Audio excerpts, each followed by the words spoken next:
CPM party കോൺഗ്രസിൽ Palestine ജനതയ്ക്ക് ഐക്യദാർഢ്യം. പ്രതിനിധികൾ കഫിയ അണിഞ്ഞാണ് സമ്മേളനത്തിനെത്തിയത്.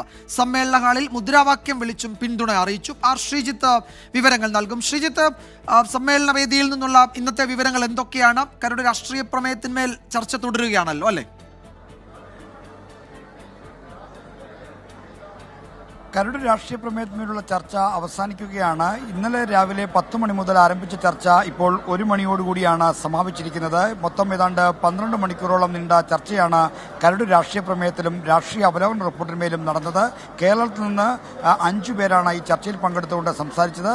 Doctor TN Seema Jaicy Thomas തുടങ്ങിയ ആളുകളാണ് ഇന്ന് സംസാരിച്ചത്. ഇന്നലെ KK രാഗേഷും കൊച്ചി മേയർ M അനിൽകുമാറും ചർച്ചയിൽ പങ്കെടുത്തുകൊണ്ട് സംസാരിച്ചിരുന്നു. ഇന്ന് നടന്ന പ്രധാനപ്പെട്ട സംഭവം പലസ്തീൻ ഐക്യദാർഢ്യ പ്രഖ്യാപിച്ചുകൊണ്ട് നടന്ന ഒരു പ്രമേയമായിരുന്നു. പലസ്തീൻ ഐക്യദാർഢ്യ പ്രമേയത്തിൽ പ്രതിനിധികൾ പങ്കെടുത്തത് പലസ്തീന്റെ ഒരു ചിഹ്നമായി കണക്കാക്കാവുന്ന കഫിയ വസ്ത്രം അണിഞ്ഞാണ്. ഈ വസ്ത്രം അണിഞ്ഞുകൊണ്ടാണ് എല്ലാ പ്രതിനിധികളും എഴുന്നേറ്റ് നിന്ന് ഈ പ്രമേയ അവതരണ വേളയിൽ മുദ്രാവാക്യം വിളിച്ചു. അതിന്റെ വീഡിയോ ദൃശ്യങ്ങളും പുറത്ത് മാധ്യമങ്ങൾക്ക് സംഘാടകർ നൽകുകയുണ്ടായി. ഇതാണ് ഇന്ന് സമ്മേളനത്തിൽ നടന്ന പ്രധാനപ്പെട്ട കാര്യം.